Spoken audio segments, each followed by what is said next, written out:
ఇక్కడ ఈసారి ఎమ్మెల్యేగా అరవింద్ బాబు గారు గెలిచారు, ఊహించారా ఆయన గెలుపుని? మేమా ఒక 2000 బయట పడవచ్చు అన్న ఊహలో ఉన్నాం. ఓకే.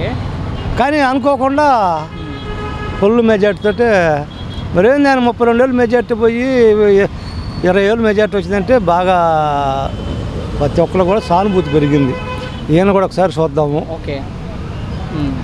చాలా ఖర్చు పెట్టున్నాడు. కారణం అంటారా గెలవడానికి? సానుభూతి ఒకటిగా ఇతను చేసిన దాంట్లో కూడా కొన్ని తేడాలు ఉండేలే.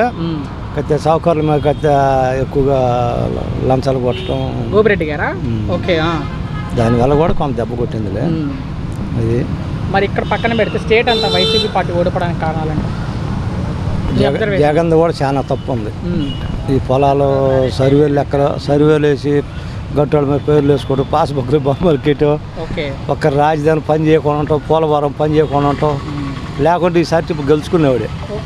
3 రాజధానులని ఏది చేయకుండా రాజధాని కాడ కూడా మొత్తం పగలగొట్టి బయటికి తోలుకొని, ఉచిక కూడా బయటికి తోలుకొని ఆయన తీసుకుపోయి జైల్లో పెట్టడం కొంత ఒక రకంగా అన్ని రకాలు కొట్టేసింది. అన్ని పని చేయబట్టే ఈ విధంగా వచ్చింది. లేకపోతే 11 సీట్లు వచ్చింది. లేకపోతే ఎంత ప్రజలకు ఇవ్వాలని ఇచ్చేసాం, అయినా 11 సీట్లు వచ్చేయండి. ఏదో ఈవీఎం లేదా మేనేజ్ చేశారు అన్న ఆరోపణలు అయితే వస్తున్నాయి కదా, మీరు చూసే ఉంటారు. అవి ఎత్తానంటే పోయించారు మేము అనుకున్నాం. ఏదో మొత్తం ఈవీఎంలో మోసాలు చేశారు, లేదా ఇన్ని పోవడానికి లేదు అని మేము అనుకున్నాం. ఇంత దారుణంగా పోవటం ఏంటంటే ఈ రకంగా రాజధాని చేసి పోలవరం చేసి రోడ్లు పంపించి 23 సీట్లు వచ్చినాయి అంటే మేము అనుకున్నాం ఈవీఎంలో మోసం చేశారు అని. ఈవీఎంలు కాదు, వాడిని నన్ను ఒకసారి చూడండి ప్రచారం సంవత్సరం చేసుకుని చంద్రబాబు ఏం కలిగి అవసరమైతే బందోబస్తు ఇచ్చాడు కానీ అని ఆటంకం చేయలేయన. ఇంకా ఈ జగనన్న కానీ ఈయన సరిగా ప్రచారం తిరగనీయకుండా ఆటంకం చేసి మధ్య చేసి జైల్లో పెట్టి ఈయన ఇబ్బంది పెట్టి కానీ ఆయన ఇబ్బంది పెట్టాల. అది అంటే నేను అడిగేది ఈవీఎం వచ్చే ఎన్నికల్లో ఈవీఎం కాకుండా బ్యాలెట్ పేపర్లు వాడాలంటున్నారు జగన్ గారు. ఏం వాడుకోరు ఏమైంది? మీది ఏది బెటర్ అంటారు? రెండు చూసారు కాబట్టి ఈవీఎం బెటరా బ్యాలెట్ పేపర్లు బెటర్ అంటారా? మీ వరకు ఈవీఎం మంచిది అంటారా బ్యాలెట్ పేపర్ మంచిది అంటారా? మేబీ కౌంటింగ్ వచ్చేసరికి వీళ్ళకి అదే తేలకూడదు. కౌంటింగ్ వచ్చేసరికి వాళ్ళకి అదే తేలకూడదు. కౌంటింగ్ వచ్చేప్పటికి ఈ లెక్కలకి అదే తేలగా ఉంటుంది. ఈవీఎంలో తేలగా ఉంటుంది. మిషన్ ఆన్ చేస్తారు వచ్చేసి ఇదే మొత్తం ఒకటి ఏరి కట్టలు కట్టేయాలి ఎవరి వాళ్ళకి. ఈ వైసీపీని ఈ టీడీపీని ఎవరి వాళ్ళకి కట్టలు కట్టేయాలి. ఇంకా దానికి గట్ట అవసరం లేదుగా, ఎవరి వాళ్ళు తేలిపోద్ది. ఇప్పుడు వాళ్ళు ఓడిపోతుంటే వాళ్ళ ఆరోపణలు చేస్తున్నారు, వీళ్ళు ఓడిపోతే వీళ్ళు ఆరోపణలు చేస్తున్నారు. ఈ గోళ లేకుండా బ్యాలెట్ పేపర్లు పెట్టాలని చర్చ పెరిగింది కదా. ఇక తెలియాలంటే చదువుకోవడం మా బొట్టు మోటోళ్ళకి ఏం తెలుస్తాయి అన్ని.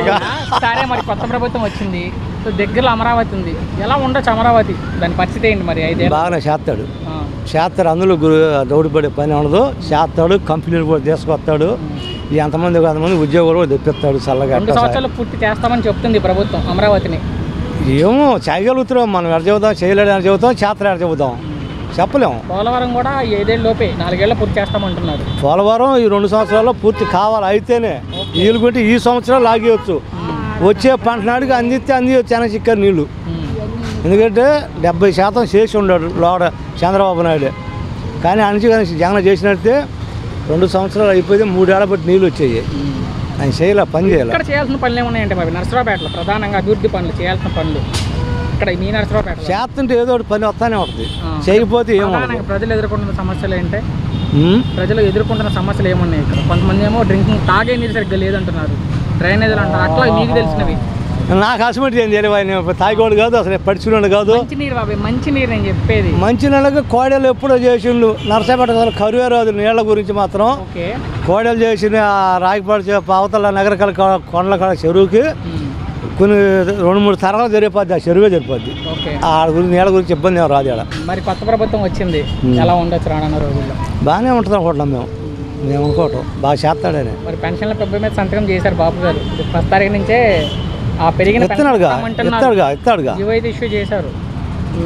అన్ని హామీలు ఈసారి నెరవేరుస్తారు బాబు గారు అనే నమ్మకం ఉందా మీకు?